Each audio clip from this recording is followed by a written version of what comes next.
Chaque année, le 15 août, date anniversaire de son indépendance, l'Inde célèbre son unité. Dans chaque État de la plus grande démocratie du monde, les parades projettent l'image d'un peuple divers, mais soudé, tourné vers un avenir radieux. Et son armée au pas rappelle qu'elle est garante de la sécurité de son 1,2 milliard de citoyens.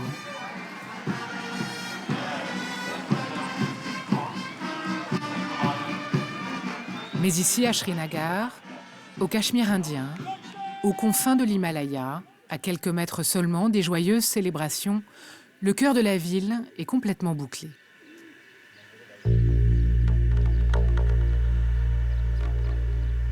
L'Inde, au Cachemire, se méfie tant de sa population que pour éviter tout risque d'attentat, tout affrontement, toute manifestation, en ce jour symbolique, les militaires sont déployés partout avec les forces spéciales et la police. Chaque quartier a été fouillé de fond en comble. Ils ont pris les noms de tout le monde. On n'a pas le droit de sortir. Pour nous ici, c'est comme une prison.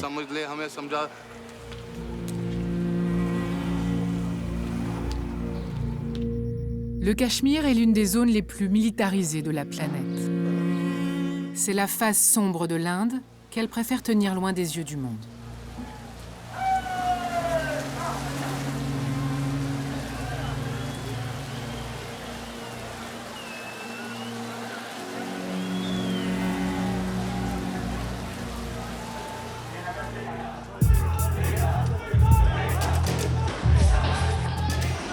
Au Cachemire, depuis près de 70 ans, la population est prise dans un conflit entre les deux frères ennemis, Inde et Pakistan. 70 ans de guerres répétées, de paix insatisfaisantes et de dialogues avortés. Il y a deux questions qui sont sur le bureau de l'ONU dès le départ, c'est Israël-Palestine et ce qu'on appelle à ce moment-là Inde-Pakistan.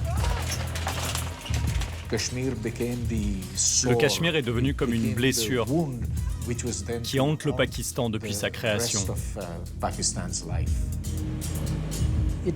Ce n'est pas juste un problème de frontières. C'est un conflit qui affecte la vie quotidienne de tout un peuple. Rien que depuis 1989, le conflit a fait entre 40 et 70 000 morts.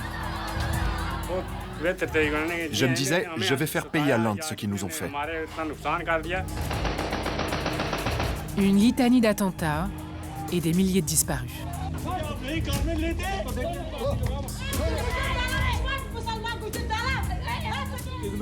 C'est devenu une très sale guerre, avec de la torture, des assassinats, des exécutions sommaires.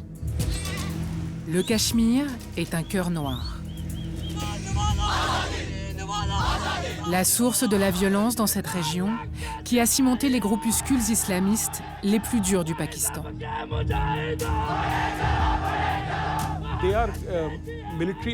Il y a des groupes qui proclament très clairement que le Cachemire est la porte d'entrée vers un djihad pour conquérir l'Inde, puis le monde entier.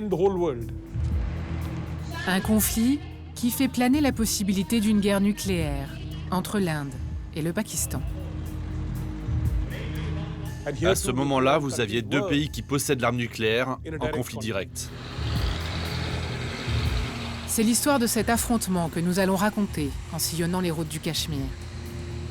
Du côté pakistanais et indien, nous irons à la rencontre de ses habitants pour comprendre ce conflit et ses répercussions dans leur vie.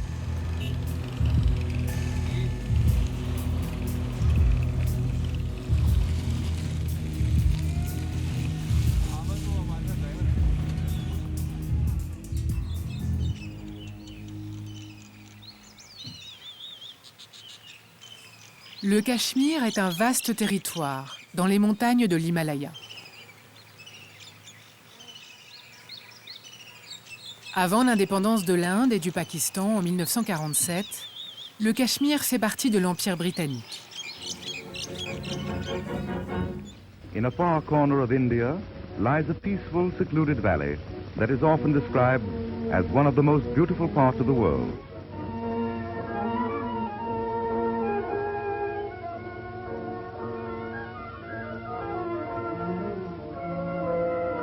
Depuis des siècles, y vivent en relative harmonie des hindous, des bouddhistes et des musulmans qui sont majoritaires. Pour tous, le Cachemire est un lieu symbolique de pèlerinage et de spiritualité.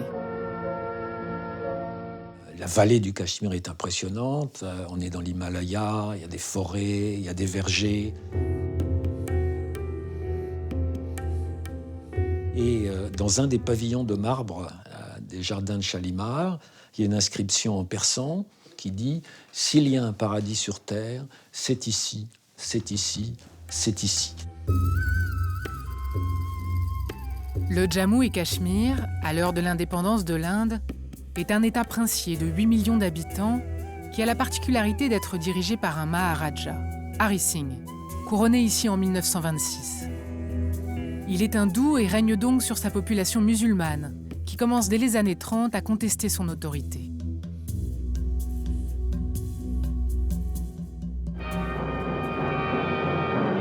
Mais tous les drames à venir au Cachemire vont se nouer en 1947, lorsque les Britanniques, après 2 siècles de présence, rendent au sous-continent indien son indépendance.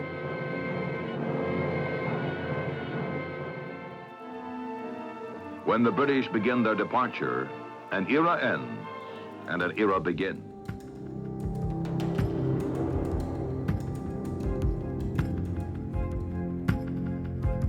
Les quelques 450 millions d'anciens sujets de la reine d'Angleterre se répartissent désormais dans 2 nouvelles nations. D'un côté, la République indienne, où la population est à majorité hindoue, menée par Nehru. De l'autre, le Pakistan et sa partie orientale, séparée par 1500 km, créée pour devenir la terre des musulmans, dirigée par Mohammed Ali Jinnah. Ce morcellement religieux laisse en suspens les États princiers qui jusque-là jouissaient d'une relative autonomie et qui vont devoir choisir à quelle nation se rattacher, comme le Cachemire, où tous attendent la décision du Maharaja. Lui-même n'aimait pas trop l'idée de rallier le Pakistan. Ce qu'il voulait, c'était rester indépendant.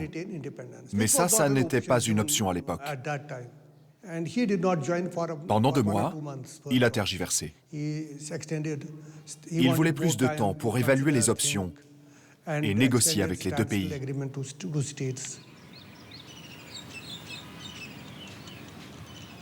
Le destin du Cachemire, les 70 ans de drames et de conflits à venir, prend racine dans la décision que s'apprête à prendre le Maharaja, Hari Singh. Jyotsna Singh est l'une de ses petites filles. Elle vit une partie de l'année seulement à Srinagar, l'ancienne capitale d'été du Cachemire. Elle est la seule de ses petits-enfants à l'avoir connue. Voici mon grand-père, mon père et moi, juste après ma naissance. C'était à Bombay, alors qu'il avait quitté le Cachemire en 1947. C'était un esthète. Il avait beaucoup de goût, il avait fait des réformes agraires importantes. Il avait mis en place l'éducation obligatoire. Il a fait beaucoup de réformes qui ont été oubliées à cause de ce qui s'est passé au moment de la partition. Il pensait que le Cachemire aurait pu devenir un État indépendant. Mon grand-père était un aristocrate. Il ne comprenait pas tous les changements qui étaient à l'œuvre à l'époque, surtout d'un point de vue géopolitique. Pour un individu comme lui, c'était difficile d'en prendre la mesure. Je crois qu'en fait, il n'a pas vraiment eu le choix. Il a laissé une lettre où il écrit qu'il a eu des doutes sur la décision qu'il a fini par prendre. Je pense qu'il aurait été très troublé par ce qui s'est passé plus tard.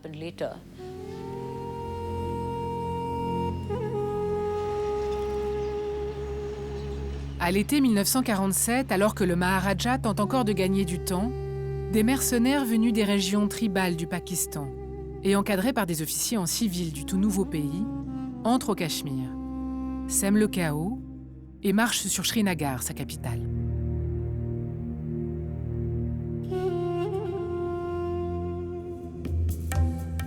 Le Maharaja Hari Singh, débordé militairement par ces groupes venus du Pakistan et qui déjà invoquent le djihad, appelle alors l'Inde à l'aide.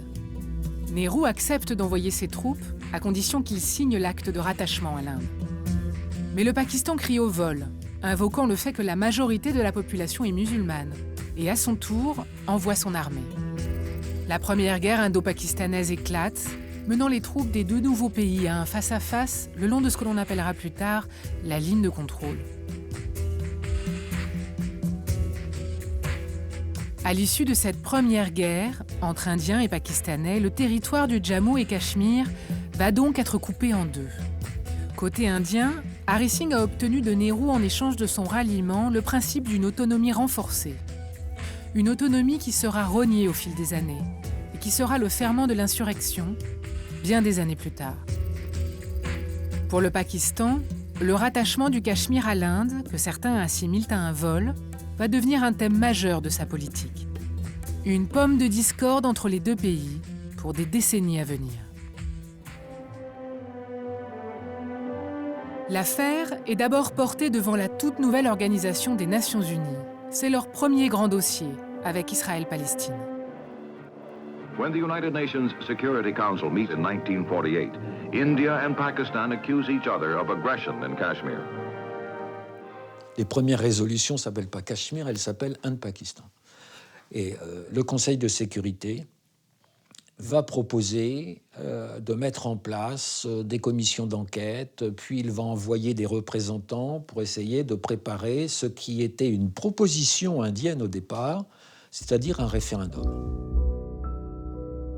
Les représentants des Nations Unies se déploient dès 1949 au Cachemire, des deux côtés de la ligne de cessez-le-feu. Ils observent, consultent, pour tenter de mettre en place ce référendum, dont les conditions préalables sont le retrait de l'armée pakistanaise et la réduction des forces indiennes.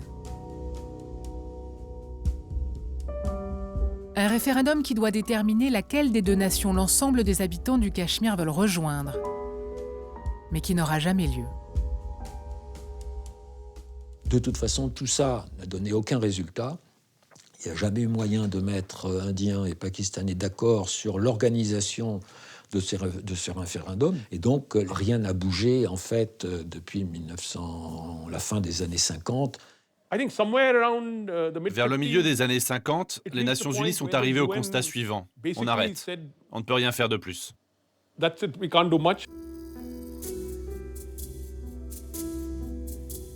Officiellement, c'est toujours sur la table de l'ONU. Mais dans les faits, cela n'est jamais allé plus loin que ça.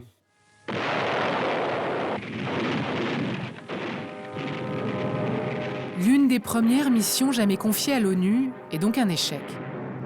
La promesse du référendum s'éloigne, les frustrations s'accumulent. En 1965, le Pakistan lance une nouvelle guerre pour récupérer l'intégralité du Cachemire. Une guerre à l'issue de laquelle les positions restent inchangées.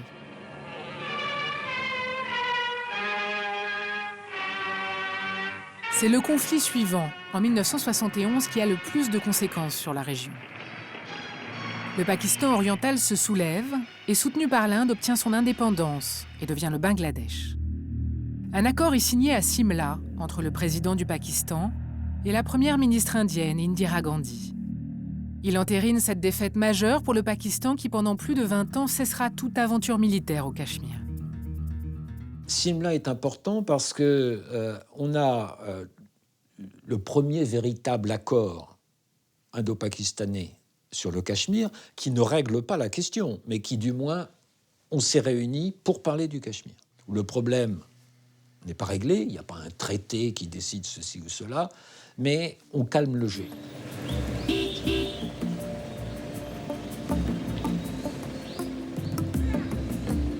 Cet accord de Simla ouvre une période nouvelle dans les années 70. Un calme relatif s'instaure.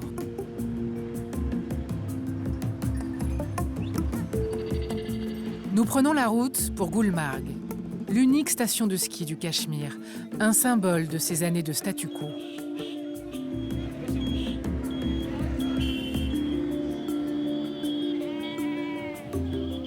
Après Simla, la période est suffisamment paisible pour que l'Inde tente de faire renouer le Cachemire avec son ancienne image de paradis terrestre.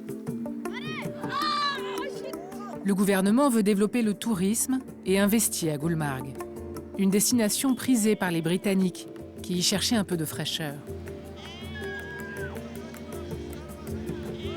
Gulmarg se transforme en station de sport d'hiver. Des infrastructures, y sont construites.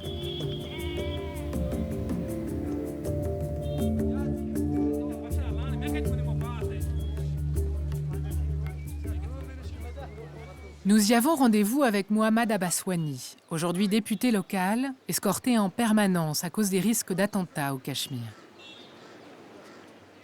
Dans les années 80, il avait pourtant misé sur la paix. Il fut l'un des premiers Cachemiris à rêver à Gulmarg d'une carrière sportive. C'était génial. J'étais connu comme un bon skieur, prometteur dans tout Gulmarg. On m'appelait le skieur sauvage. J'adorais le ski. J'étais né avec ce talent-là. J'étais vraiment bon.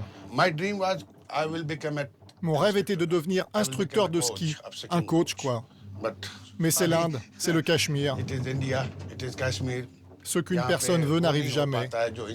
Personne ne peut réaliser ses rêves ici. En 1989, l'année qui va changer à tout jamais la face du Cachemire indien, Mohammad Abbaswani remportait le concours de ski du Jammu et Cachemire. Je ne sais pas quoi vous dire. Après 1989, tout s'est écroulé. Tout a été comme pétrifié. Ça a un tout petit peu recommencé en 1996 pour le ski, mais les compétitions, c'était fini pour moi. J'avais passé l'âge. Je ne veux plus en parler.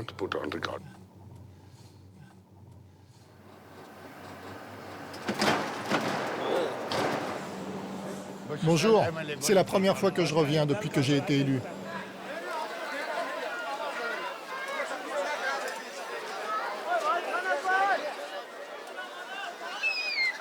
L'été, la station se limite à ces quelques mètres de piste, où de riches Indiens viennent s'amuser, sous bonne garde de ces avant-postes de l'armée indienne, qui sont partout dans la montagne.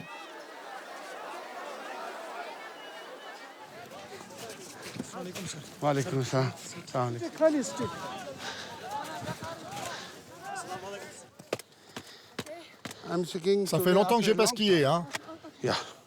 Hey. Malgré les apparences et ces touristes qui reviennent, la paix semble désormais bien lointaine et le Pakistan si proche. Cette partie-là, de notre côté, c'est la partie indienne du Cachemire. Et là-bas, c'est le Pakistan. C'est la frontière, en quelque sorte, que l'on voit. De l'autre côté, c'est le POK, la partie du Cachemire occupée par le Pakistan. Entre les deux, tout ça, c'est une zone interdite. Personne ne peut y aller. On est à moins de 5 km du Pakistan. Toute la zone tampon est un champ de tir. C'est dangereux ? Oui, très dangereux.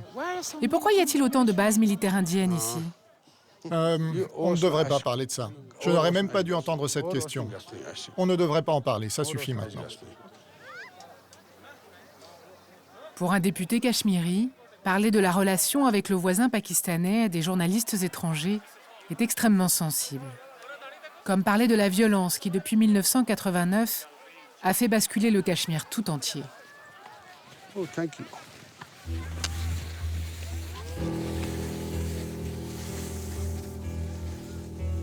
À la fin des années 80, le statu quo au Cachemire, né entre le Pakistan et l'Inde des accords de Simla, va voler en éclats. Et le conflit entrait dans sa période la plus dramatique pour les populations.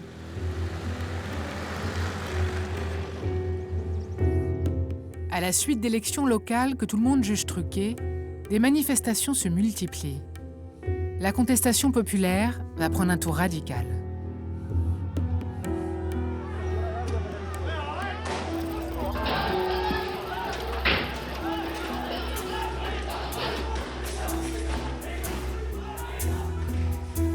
L'autonomie du Cachemire au sein de l'Inde, négociée en 1947, a été complètement rognée depuis.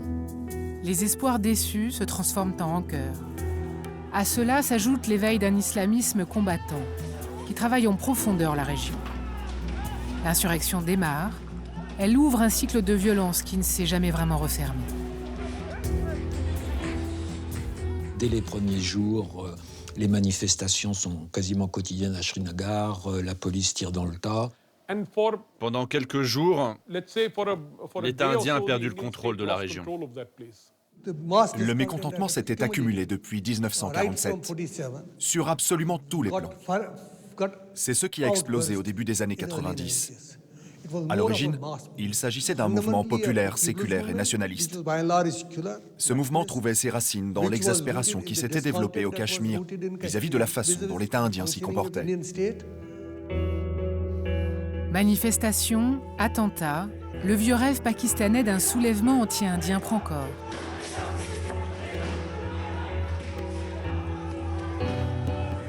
Par vagues, ceux qui décident de prendre les armes, qu'on appellera désormais les militants, quittent l'Inde et traversent la ligne de contrôle pour bénéficier du soutien logistique du Pakistan, qui va devenir une base arrière pour toute une génération.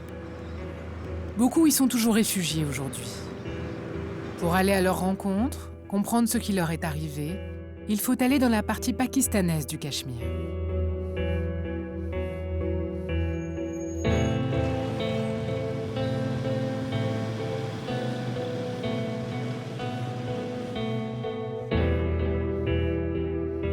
Pour s'y rendre, il est impossible pour des journalistes comme nous de franchir la ligne de contrôle. Il faut passer au sud du Cachemire, par l'unique poste frontière terrestre ouvert à tous entre l'Inde et le Pakistan dans le Pendjab.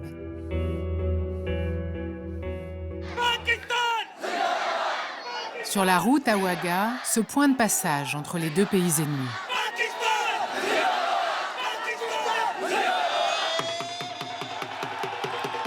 Tous les jours, quand la frontière se ferme pour la nuit, se tient cette étrange cérémonie. Nous y assistons auprès du public pakistanais.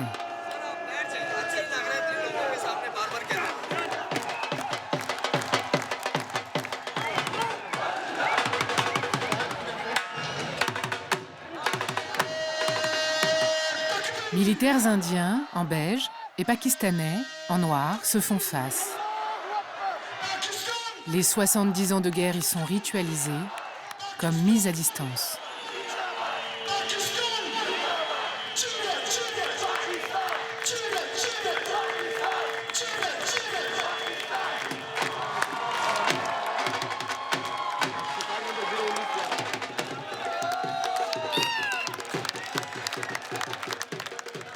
Le Cachemire fera de nouveau partie du Pakistan, Inch'Allah. Le Cachemire appartient au Pakistan. Et pas à l'Inde. Non, pas à l'Inde. L'Inde est notre ennemi. Toujours? Mais là, c'est plutôt bon enfant, non? Non. Non, ce n'est pas pour rire. Du tout.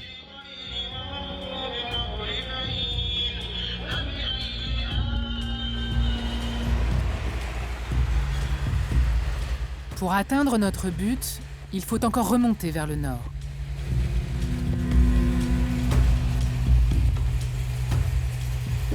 Le Cachemire est l'un de ces territoires interdits du Pakistan. En plus d'une accréditation de journaliste, il faut une autorisation spéciale que nous avons obtenue après 6 mois de discussion et qui doit nous permettre de franchir ce checkpoint.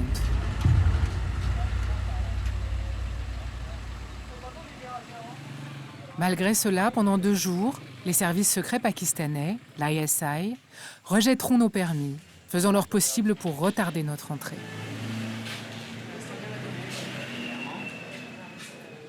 On doit revenir demain alors? Amenez les bons documents cette fois. 5 ans, nous dira-t-on plus tard, que des journalistes étrangers n'ont pu entrer officiellement dans cette partie du Cachemire.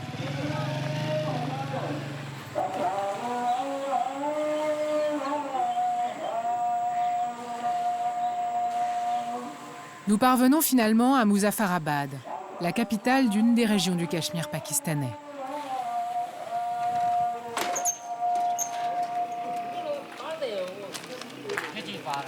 Près de 100 000 personnes venues du Cachemire indien vivent ici.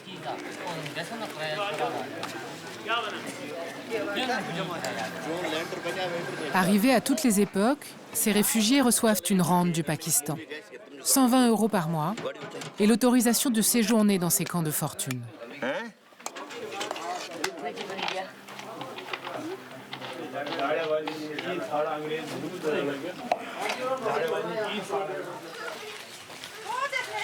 Ce que les services secrets pakistanais ne souhaitaient pas nous voir filmer, ce sont des hommes comme Ghulam Nabi, des anciens combattants venus au moment du soulèvement de 1989 et que le Pakistan n'a cessé d'instrumentaliser.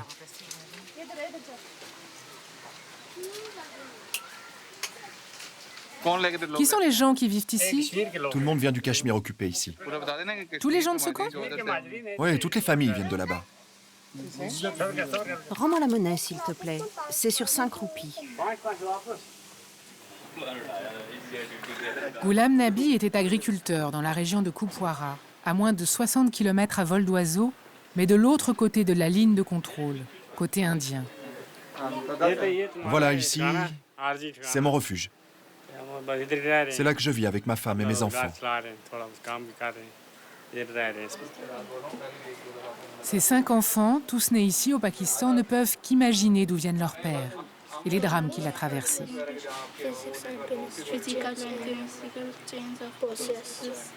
C'est au début des années 90, lorsque son grand frère, son père, son oncle et 4 de ses cousins ont été tués par l'armée indienne, qu'il a décidé de prendre les armes.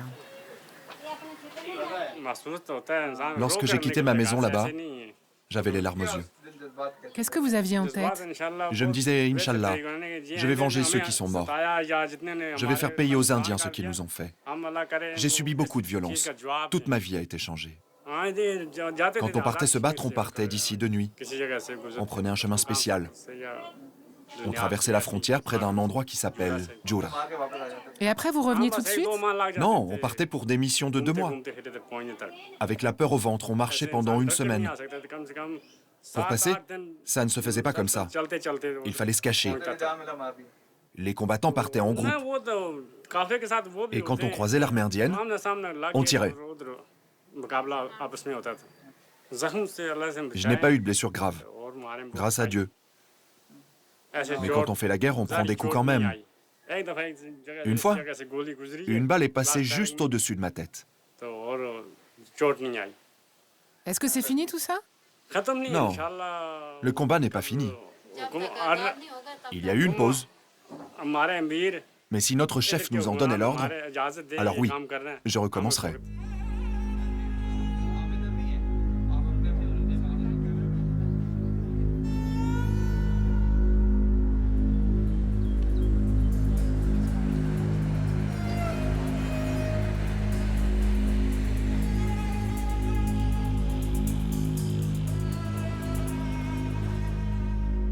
Dans les années 90, les militants cachemiris venus de la partie indienne, comme Ghulam Nabi, pour la plupart nationalistes, vont perdre la main au profit d'organisations djihadistes massivement financées par les services secrets pakistanais.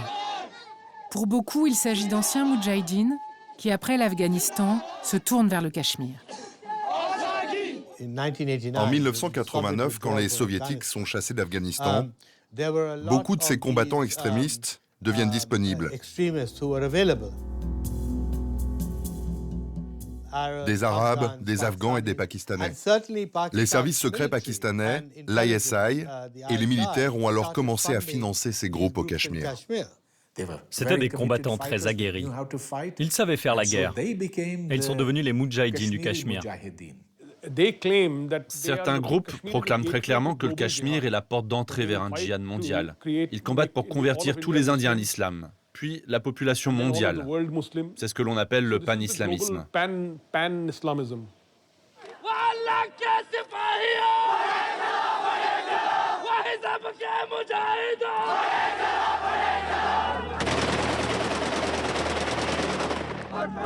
Une bataille va marquer cette transformation du combat au Cachemire en djihad. En 1995, un groupe de djihadistes avec à leur tête Masghoul, un Pakistanais, prend le contrôle de Sharari Sharif, une ville particulièrement symbolique où se trouve l'un des mausolées les plus saints de l'islam au Cachemire. En mai, après 2 mois de siège par l'armée indienne, un feu va ravager Sharari Sharif.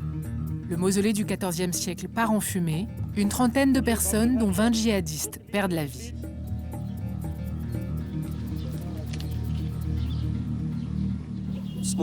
La fumée s'échappait des cendres.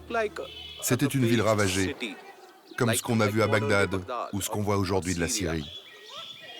Tout était détruit. J'avais essayé de retrouver ma maison à son emplacement dans la vieille ville, mais je n'ai pas pu. Il ne restait plus rien.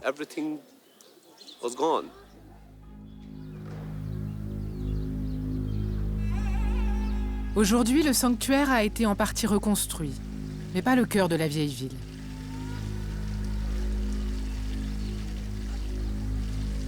Enfant avec sa famille, Ali Jehangir a dû évacuer sa maison de Sharari Sharif pendant les mois qu'ont duré le siège de l'armée indienne. Avant de partir, il a pu observer ce groupe de combattants disparates, venus essentiellement du Pakistan, mais aussi de Tchétchénie et d'Afrique, livrer le djihad contre l'Inde. Je me tenais là pour regarder l'échange de coups de feu. Mais mon oncle m'a tiré par l'oreille et m'a ramené à la maison. Il m'a dit « Qu'est-ce que tu fais là? Tu pourrais te faire tuer. » Mais la violence à cette époque, les bombes, les explosions, ça faisait partie de notre vie. On a grandi avec ça. Ils venaient le soir et demandaient l'hospitalité. Ils disaient aux habitants, un groupe de 10 à 20 personnes va venir chez vous ce soir pour dormir. Et vous n'aviez pas le choix. Il fallait leur libérer de l'espace. Je me souviens qu'ils étaient très religieux. Ils passaient bien sûr beaucoup de temps à la mosquée pour les 5 prières quotidiennes. Et ils disaient aux gens de la ville d'en faire de même. J'étais un enfant à cette époque, donc je ne savais pas ce qu'était un djihadiste. Pour moi, c'était juste des gens qui avaient des armes. Et les armes à cette époque étaient un symbole de résistance. D'ailleurs, c'est toujours perçu comme un symbole de résistance aujourd'hui.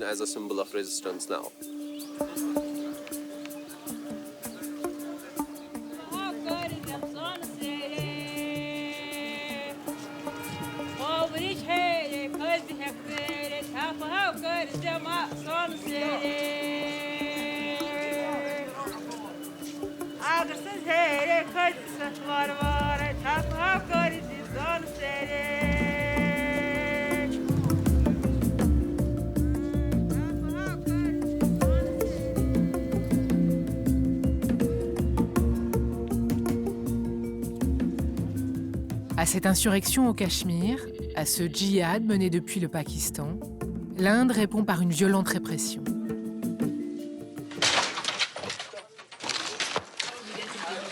Dans les années 90, l'armée et les groupes paramilitaires s'autorisent tous les dérapages. Ce sont des années de plomb. La population est assimilée aux insurgés. Torture, viols, disparitions se multiplient.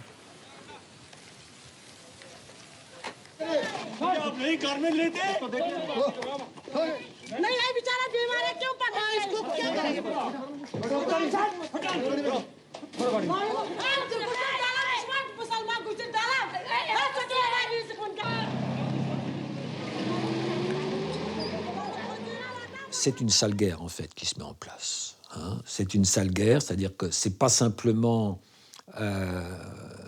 une répression contre les combattants armés, ça va être un déploiement massif de forces qui vont occuper les villes, qui vont soupçonner tout le monde. Dans les années 91-92, dans beaucoup d'endroits au Cachemire, il n'y avait plus d'administration. Il n'y avait plus personne en dehors de l'armée. Il y a eu une forme d'impunité. Si vous tuiez quelqu'un, personne n'y regardait à deux fois. On dit qu'il y a plus d'un demi-million de militaires et de troupes paramilitaires qui opèrent au Cachemire. C'est une présence sécuritaire absolument massive. Je pense que c'est la plus importante au monde en ce qui concerne une zone civile.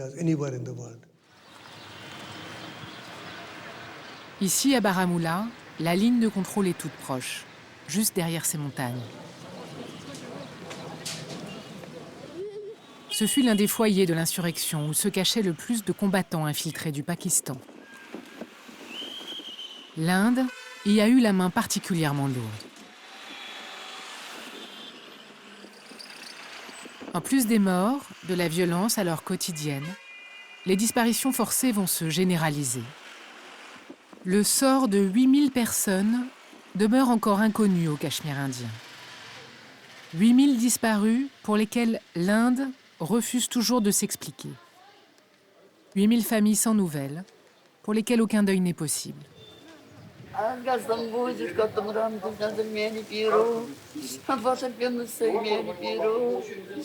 Oh, aide-moi. Je viens de très très loin, mon Dieu.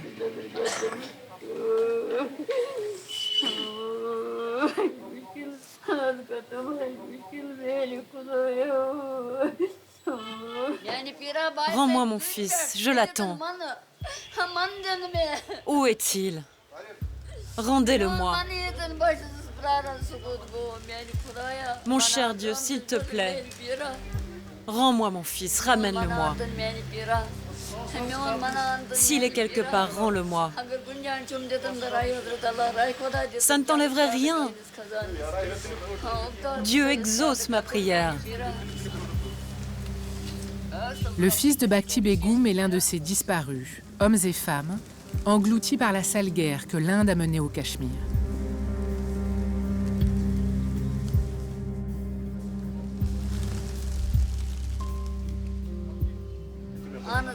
Au moins, si je pouvais récupérer un seul des vêtements que portait mon enfant, ou même ses ossements, quelque chose, une trace de lui, au moins, je trouverai un peu de paix, un peu de repos, après 14 ans d'insomnie. Mais je n'ai rien pu récupérer de lui, rien. Est-ce qu'ils lui ont brisé les bras, cassé les jambes? Est-ce qu'ils l'ont enterré vivant? Est-ce qu'ils l'ont brûlé? Est-ce qu'ils l'ont noyé? Je n'ai plus de jour, ni de nuit. Je ne dors plus.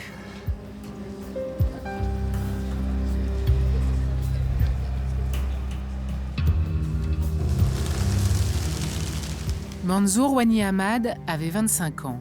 Il venait de se marier. Ce 22 décembre 2001, Bhakti Begum accompagne sa belle-fille à l'hôpital, à bord d'un minibus que conduit son fils.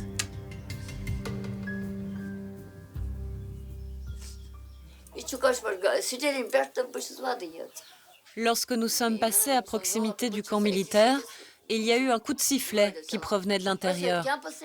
C'est un de leurs informateurs à l'intérieur du camp qui sifflait en direction d'un garde armé qui se tenait sur la route. Cet homme a fait arrêter le véhicule que conduisait mon fils. Il est monté dans notre minibus et a dit à mon fils de le suivre à l'intérieur du camp. Mon fils lui a répondu qu'il accompagnait sa femme à l'hôpital et qu'il reviendrait après. Mais il a insisté pour qu'il vienne immédiatement. Qu'ils viennent à l'intérieur du camp de l'armée? Oui, c'est ça. Je l'ai suivi des yeux alors qu'il entrait dans ce camp. C'est la dernière image que j'ai de mon fils. Ça fait 14 ans. 14 ans que je ne veux pas croire les gens qui me disent qu'il est mort. Quand je me lève le matin, je pense à lui. Quand je prie, je pense à lui. À chaque instant, je pense à lui.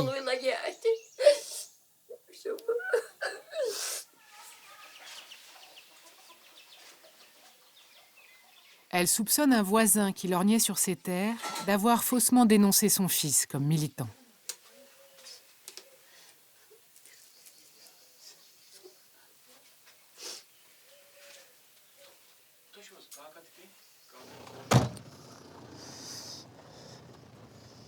L'organisation de Yassine Malik est l'une des rares à oser se battre pour les familles des disparus. Il tente notamment de retrouver les corps.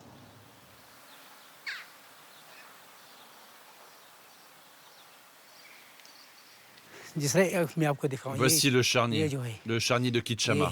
Il y a des tombes à gauche et à droite. Selon lui, au moins 103 corps non identifiés reposeraient ici. Tu vois, il y en a à gauche, à droite, ici, là-bas. Dans les années 90, la police amenait les corps ici.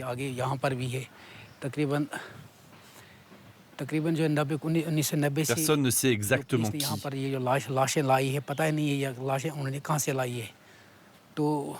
Et c'était aux villageois de les enterrer.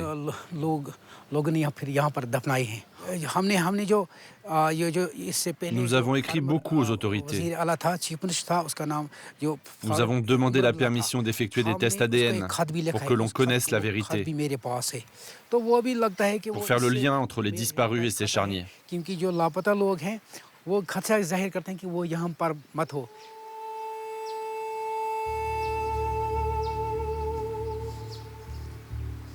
Il y a un camp de l'armée juste là-bas. Pourquoi il ne faut pas rester plus longtemps? La police et l'armée, ils nous créeront des problèmes s'ils nous voient ici. C'était des lieux tenus secrets. C'est toujours secret. Ils ne veulent pas qu'on vienne. Ils ne veulent pas que le monde voie ce qu'il y a ici.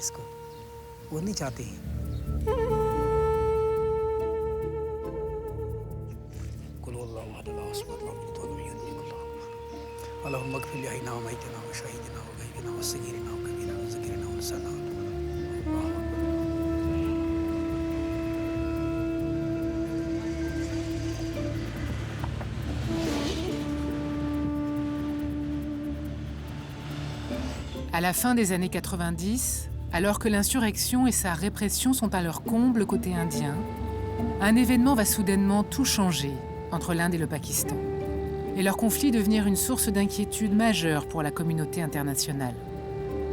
Le Cachemire pourrait menacer la paix mondiale.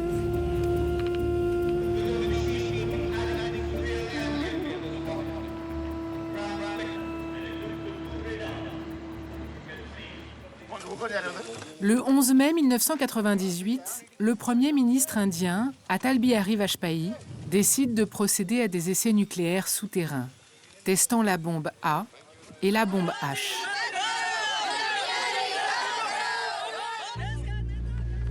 « 17 jours plus tard, le Pakistan, à son tour, effectue ses premiers essais nucléaires. Désormais, le pire est à craindre en cas d'affrontement direct au sujet du Cachemire. À chaque nouvel accrochage, va surgir l'hypothèse d'un conflit nucléaire.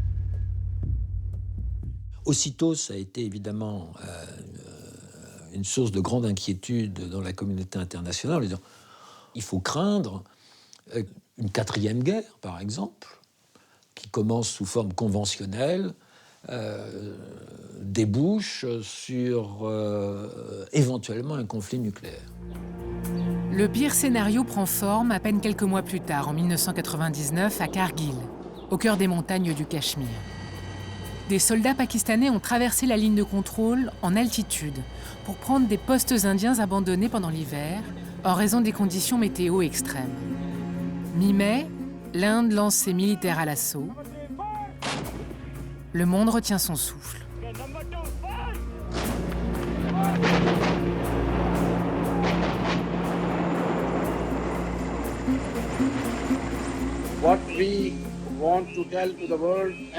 Ce que nous voulons dire à la communauté internationale, au monde, c'est que si la situation continue à dégénérer, ce qui semble être le cas, les vies d'1 milliard de personnes sont en jeu.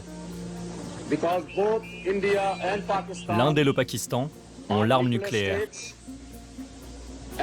Et lorsqu'on commence une guerre, on utilise tous les moyens que l'on a à disposition. La communauté internationale va déployer des efforts considérables pour calmer les choses. L'opération militaire pakistanaise est arrêtée par Nawaz Sharif, le Premier ministre d'alors, sous pression du président américain Bill Clinton, personnellement impliqué. Il y a eu un moment de panique. C'est pour ça que les Américains et les leaders mondiaux sont intervenus. C'était en train de dégénérer. Je pense que le Pakistan a fait une énorme erreur.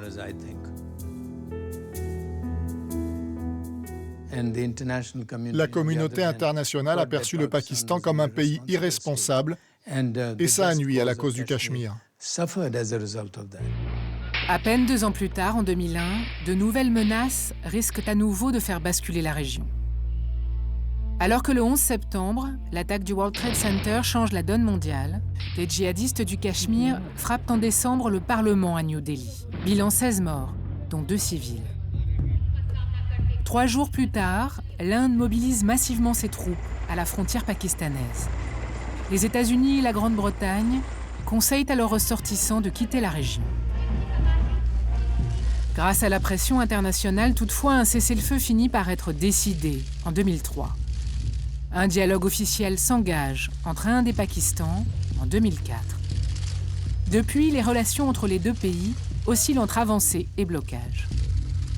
En avril 2005, un signal fort est donné avec l'ouverture de cette ligne d'autobus destinée aux familles séparées reliant Muzaffarabad, côté pakistanais, à Srinagar, côté indien.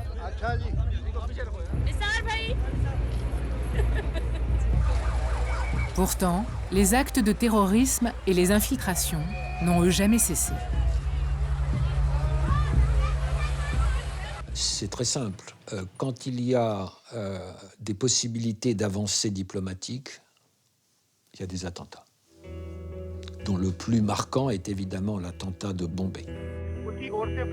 Ce sont les attentats de Bombay qui symbolisent le plus les ambiguïtés pakistanaises. À plus de 1700 km du Cachemire, des militants djihadistes frappent la capitale financière de l'Inde. Le 26 novembre 2008, Bombay est sous le feu de ce commando pendant 4 jours. Bilan, 166 victimes, dont 28 étrangers de 17 nationalités, donc des Français. Les djihadistes du Cachemire frappent à Bombay le monde entier.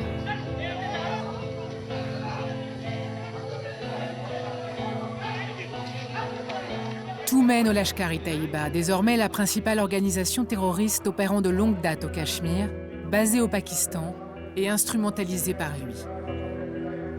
Les États-Unis mettront à prix la tête de leur chef, Hafiz Saïd, 10 millions $. Au Pakistan, il est pourtant toujours en liberté. À Muzaffarabad, dans le Cachemire pakistanais, Hafiz Saïd continue à menacer ouvertement l'Inde en toute impunité. Si le gouvernement indien ne retient pas la leçon de l'échec américain en Afghanistan, alors nous leur disons, ceux qui pensent que le Cachemire occupé par l'Inde fait partie intégrante de la nation indienne, eh bien par la grâce d'Allah, nous pouvons vous certifier que toute votre nation sera réduite en morceaux. Il y a 2 hypothèses à propos des attentats de Bombay. La première, c'est que cet assaut a été planifié par des éléments incontrôlés du Lashkar-e-Taiba, sans le soutien des militaires. Mais selon la deuxième hypothèse, il s'agirait d'un signal à l'attention de l'Inde pour rappeler que la question du Cachemire n'est toujours pas réglée.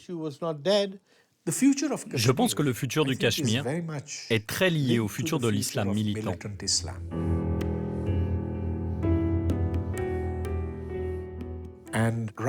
Et on peut voir qu'en ce moment, il se porte très bien, que ce soit en Irak, en Syrie ou en Libye.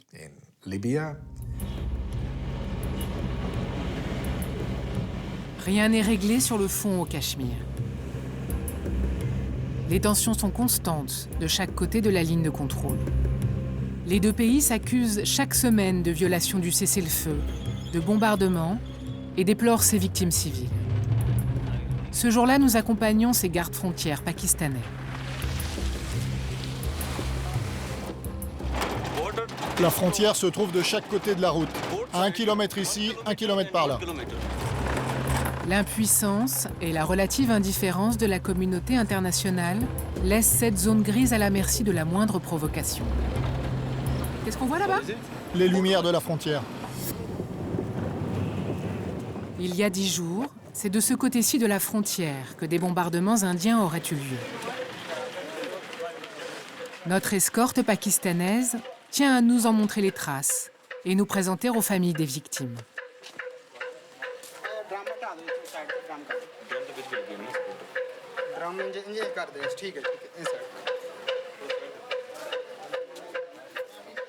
Il y a eu une explosion juste devant. Ici, il y avait mes fils. Et mon frère était là. D'un seul coup, tout le monde a été blessé. Mes filles et mon frère. Ils ont tous été grièvement blessés.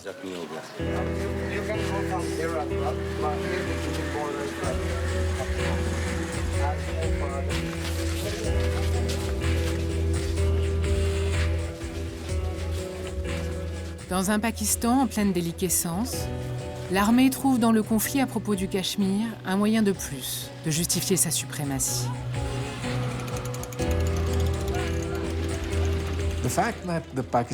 L'armée pakistanaise a un intérêt vital à entretenir un niveau élevé d'animosité et de défiance entre l'Inde et le Pakistan.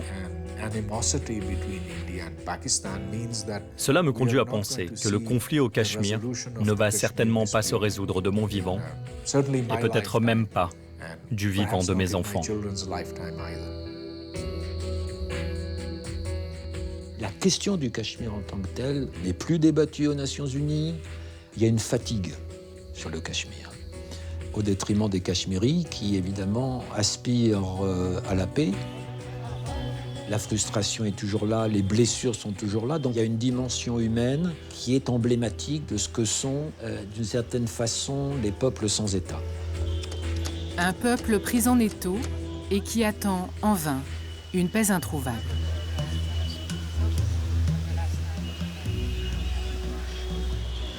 Inlassablement, depuis 25 ans, les familles de disparus demandent la vérité sur ce qui est advenu des leurs. Chaque mois, Bhakti Begum participe à ce rassemblement contre l'oubli.